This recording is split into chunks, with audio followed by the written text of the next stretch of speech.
दोस्तों इस वीडियो के अंदर हम छत्तीसगढ़ और मध्य प्रदेश के कर्मचारियों और पेंशनर्स से जुड़ी कई महत्वपूर्ण अपडेट के बारे में बात करेंगे और साथ ही साथ दोनों राज्यों के 46% डीएडीआर के अपडेट के बारे में भी हम इस वीडियो के अंदर समझने की कोशिश करेंगे। इसलिए दोस्तों आप इस वीडियो को अंत तक जरूर देखिए, पूरे मामले को अच्छे से समझने की कोशिश कीजिए। नमस्कार दोस्तों, मैं हूं आपका दोस्त लोकेश साहू और आप देख रहे हैं लोकेश छत्तीसगढ़िया यूट्यूब चैनल। आप सभी साथियों का हमारे इस चैनल पर बहुत बहुत स्वागत है।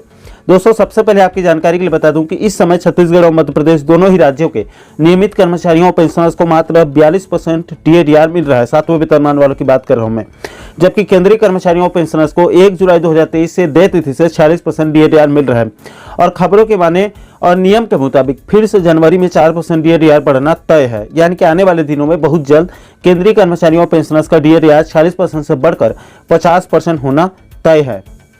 इसके बाद दोस्तों इस समय हम छत्तीसगढ़ और मध्य प्रदेश में डीएडीआर की अपडेट की बात करें तो देखिए दोस्तों, सबसे पहले छत्तीसगढ़ की स्थिति की बात करें तो यहाँ पर चुनाव के समय निर्वाचन आयोग ने डीएडीआर वृद्धि करने के लिए अनुमति दे दिया था, लेकिन भूपेश सरकार की डीएडीआर देने की इच्छा ही नहीं थी। इसलिए उस अनुमति पत्र का अब कोई महत्व नहीं रह गया है, क्योंकि अब प्रदेश में नई सरकार का गठन हो चुका है।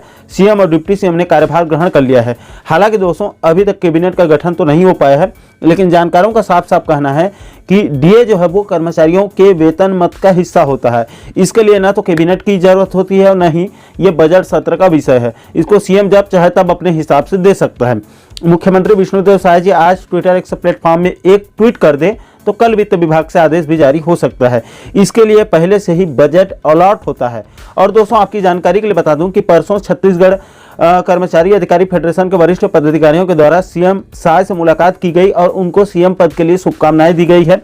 और आगामी 25 दिसंबर 2023 को पूर्व प्रधानमंत्री अटल बिहारी वाजपेयी जी की जयंती के दिन, जिस दिन प्रदेश के किसानों के 2 साल के बकाया बोनस का भुगतान किया जाएगा, उसी दिन मांग किया गया है कि उसी दिन कर्मचारियों के लिए भी 40% डीए आदेश जारी किया जाए। अब पेंशनर्स के लिए भी मध्य प्रदेश से पहल करके उनको भी जल्द 40% डीआर दे दिया जाए। इसके अलावा दोस्तों यहाँ पर आपको ये भी बता दूं कि छत्तीसगढ़ के अंदर छत्तीसगढ़ टीचर्स एसोसिएशन के द्वारा भी केंद्र के समान देय तिथि से 40% डीएडीआर आदेश जल्द आदेश जारी करने की मांग रखी गई है। इस मुद्दे को उन्होंने भी उठाया है। इसके बाद दोस्तों अगर हम एमपी के डीएडीआर की बात करें तो देखिए दोस्तों, मध्य प्रदेश में तो बीजेपी की फिर से वापसी हो गई है, लेकिन इस बार एमपी में मामा को साइड करके मोहन यादव जी को एमपी का सीएम बना दिया गया है। और दोस्तों कुछ पोर्टल रिपोर्ट की माने तो एमपी में जनवरी में जो है वो 46% डीए आदेश जारी हो सकते हैं। इसकी संभावनाएं जताई जा रही है। इसके अलावा दोस्तों आपकी जानकारी के लिए ये भी बता दूं कि एमपी में भी डीएडीआर की मांग तेज हो चुकी है। इसी कड़ी में दोस्तों एमपी के अंदर प्रमुख पेंशनर एसोसिएशन ने परसों 15 दिसंबर 2023 को एमपी के सीएम मोहन यादव जी के साथ साथ छत्तीसगढ़ के सीएम विष्णुदेव साय जी को दोनों को के नाम से एक पत्र लिखकर दोनों को सीएम पद की शुभकामनाएं दी और साथ ही साथ 46% डीएडीआर आदेश जारी करने की मांग रखी गई है दोनों राज्यों से। इसके साथ साथ मध्य प्रदेश छत्तीसगढ़ पुनर्गठन अधिनियम सन 2000 की धारा 49(6) को भी विलोपित करने की मांग रखी गई है। इसके बाद दोस्तों कल 17 दिसंबर पेंशनर्स दिवस के दिन कल मध्य प्रदेश के अंदर पेंशनर्स वेलफेयर एसोसिएशन के द्वारा अंबेडकर पार्क भोपाल में 41वां राष्ट्रीय पेंशनर्स दिवस मनाया गया और प्रमुख पेंशनर्स एसोसिएशन के द्वारा इंदौर के अंदर भी वहां पर कार्यक्रम आयोजित किए गए 2 अलग अलग जगहों पर। ये दोनों अलग अलग संगठन हैं, जिसके आप 2 अलग अलग तस्वीरें अपने मोबाइल स्क्रीन पर देख रहे होंगे। दोस्तों इस 41वां राष्ट्रीय पेंशनर्स दिवस के अवसर पर पेंशनर्स वेलफेयर एसोसिएशन के प्रांत अध्यक्ष आमोद कुमार सक्सेना जी ने एक पत्र भी जारी किया है, जिसमें पेंशनर्स के विभिन्न मुद्दों का जिक्र किया गया है, जिसमें केंद्र के समान 1 जुलाई 2023 से 4% डीआर यानी कि 40% डीआर और पुराने बकाया एरियस राशि उसका भी स्पष्ट उल्लेख किया गया है। इसके अलावा 30 जून और 31 दिसंबर को रिटायरमेंट होने वाले कर्मचारियों को वेतन वृद्धि का लाभ देने का स्पष्ट उल्लेख किया गया है। इसके बाद दोस्तों मैं दोनों राज्यों के राज्य सरकारों के साथ साथ दोनों राज्यों के कर्मचारियों पेंशनर संगठनों के नेताओं के साथ साथ सभी कर्मचारियों पेंशनर्स बंधुओं को सावधान करना चाहता हूं इस वीडियो के माध्यम से। देखिए दोस्तों, अभी दोनों राज्यों में सीएम ने कार्यभार ग्रहण कर लिया है।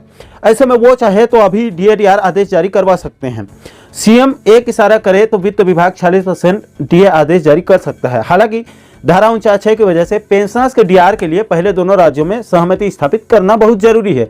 वो भी दोनों राज्य सरकार चाहे तो एक दिन का काम है, एक ही दिन में सहमति स्थापित करके उसी दिन शाम रात तक डीआर आदेश भी जारी हो सकते हैं। क्योंकि दोस्तों जिस हिसाब से प्रिंट मीडिया में खबरें आ रही है उसके मुताबिक मार्च में फिर से लोकसभा चुनाव के मद्देनजर आचार संहिता लागू हो सकते हैं। और ये बिल्कुल सही भी है, क्योंकि पिछली दफा 2019 लोकसभा चुनाव में 8-9 मार्च तक आचार संहिता लग चुके थे। ऐसे में केंद्र सरकार तो जनवरी में केंद्रीय कर्मचारियों और पेंशनर्स के लिए फिर से 4% DAR आदेश जारी करके 46% को बढ़ाकर 50% कर सकता है, क्योंकि केंद्र सरकार आचार संहिता में DAR को फंसाकर चुनाव से पहले जोखिम लेना बिल्कुल पसंद नहीं करेगी, क्योंकि पुरानी पेंशन योजना की मांग को लेकर पहले से ही कर्मचारी केंद्र सरकार से नाराज चल रहे हैं, इसलिए वो DAR को रोककर अपने लिए कब्र नहीं खोदेगी। लेकिन दोस्तों, अगर अभी दिसंबर लास्ट में या फिर जनवरी में MP और CG में DAR आदेश जारी नहीं किया गया तो आप यकीन मानिए फिर से दोनों राज्यों में DAR आचार संहिता में जाकर लटक सकता है। उसके बाद आप फिर से निर्वाचन आयोग से DAR की अनुमति लेते रहना।